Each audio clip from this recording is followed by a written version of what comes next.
La Réunion est une île paradisiaque qui cache de nombreux mystères, notamment des plages de sable fin et des trésors sous-marins. Sur les côtes ouest et sud de l'île, la présence d'une barrière de corail permet la formation de lagons. Cela attire de plus en plus de touristes sur les plages réunionnaises.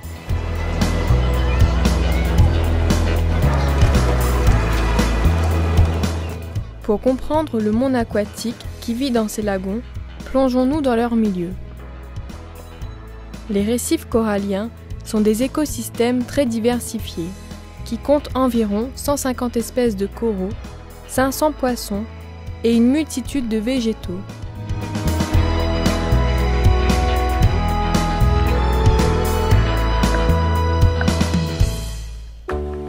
Mais qu'en est-il de la réalité ? Afin de comprendre ce monde à part, une spécialiste de l'Université de La Réunion a accepté de nous l'expliquer. Alors, je m'appelle Pascale Cué, je suis maître de conférence à l'Université de La Réunion, à la Faculté des Sciences et Technologies, et en recherche, je travaille au laboratoire d'écologie marine. Le récif corallien est un écosystème extrêmement complexe. À la base, il va être construit par des organismes qu'on appelle bioconstructeurs, des coraux, mais aussi des algues calcaires. Il va y avoir aussi des algues molles qui vont se développer sur le récif. Tous ces organismes vont faire de la photosynthèse. Ils vont donc capter du carbone dans la colonne d'eau, en fabriquer de la matière organique, et cela va servir à développer toute une chaîne alimentaire extrêmement complexe sur le récif, donc constituée d'une grande variété d'organismes. Les coraux qui constituent le récif ont différentes formes. Nous trouvons des coraux massifs, des coraux en forme de cerveau et des coraux branchus.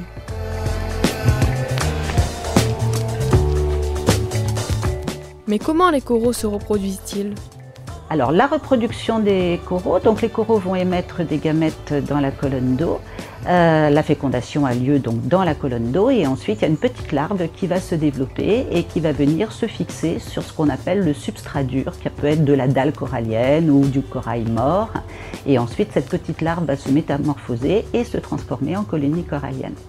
Alors le corail, c'est la base de l'écosystème corallien, il va avoir de nombreux rôles. Il va servir tout d'abord d'abri pour un certain nombre d'autres organismes. Il va servir aussi de source de nourriture pour certains poissons qu'on appelle les poissons corallivores.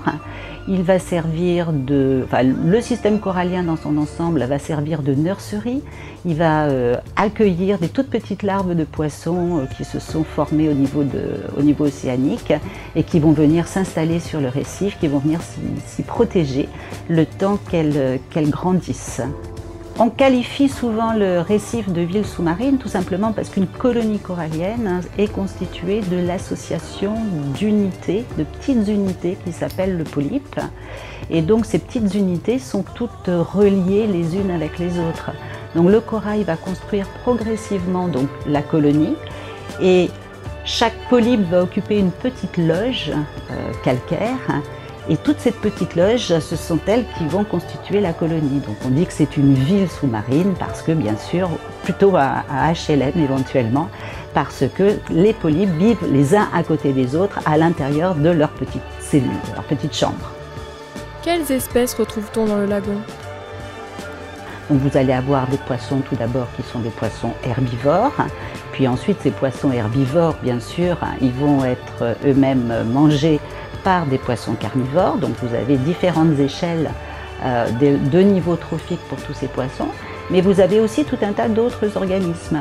Alors vous avez par exemple des oursins, les oursins ce sont également des herbivores, vous avez des organismes comme ce qu'on appelle les chenilles de mer à La Réunion qui eux sont détritivores, c'est-à-dire qu'ils vont en fait manger, ils vont avaler le sable et ils vont en fait manger la matière organique qui recouvre les grains de sable. En réalité, que cache ce magnifique paysage ? Le récif corallien est en danger. Les hommes sont la principale cause de cette dégradation. D'une part, la quantité de déchets qu'ils jettent autour et dans les lagons provoque la pollution des récifs.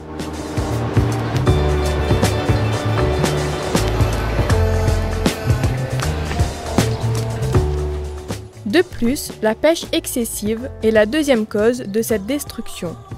En effet, les pêcheurs, lorsqu'ils pratiquent leur activité, ne respectent pas les lois en vigueur qui protègent certaines espèces de poissons et interdisent la pêche dans les lagons. Par ailleurs, les activités humaines, telles que les usines, déversent leurs eaux sales dans la mer. Ces mêmes eaux sales arrivent jusqu'au lagon par le biais des courants d'eau.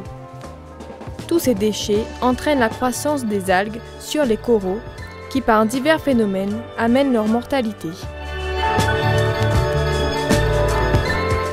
Le réchauffement climatique de la planète est une autre cause de danger qui provoque le blanchissement des coraux. Ils sont alors malades, certains d'entre eux survivent et d'autres meurent. Mais que pense la population qui fréquente souvent ces plages ?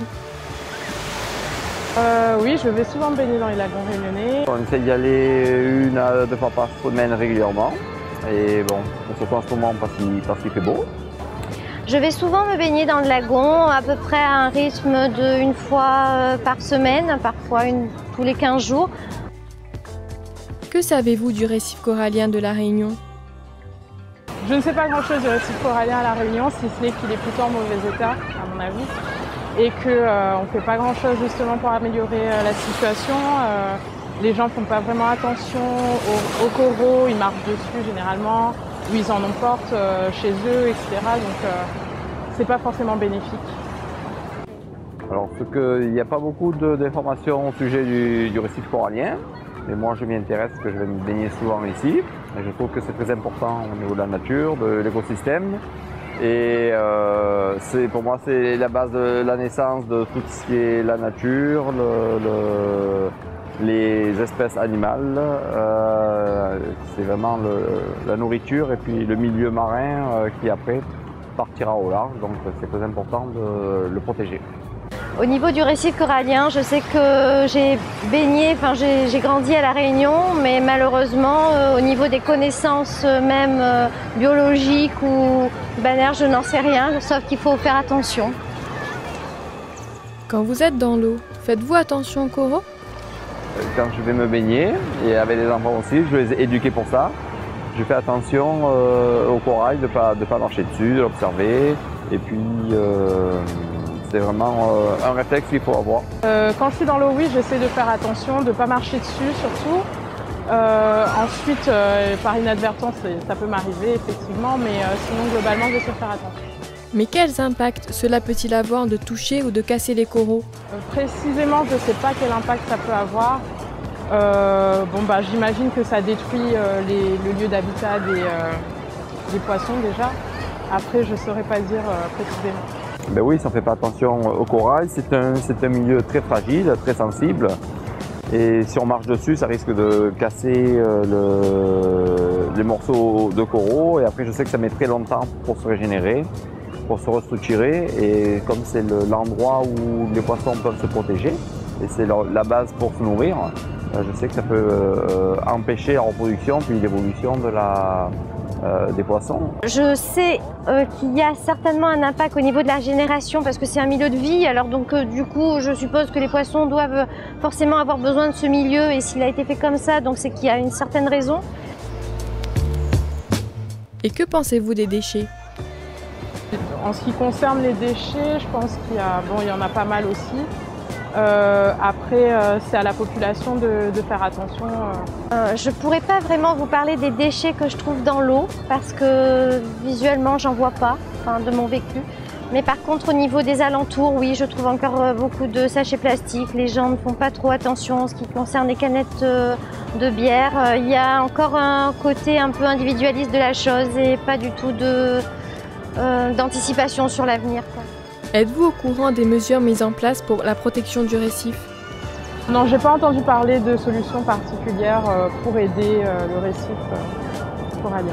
Au niveau des solutions qu'on pourrait apporter, non, je ne suis pas du tout mise au courant. Mais auriez-vous des solutions pour sauver ce milieu ? Surtout de la prévention en fait, mettre l'accent sur la prévention au niveau de la population parce qu'il n'y a qu'eux qui peuvent changer les choses. Je pense que la première solution qui marche, c'est la sensibilisation de la population.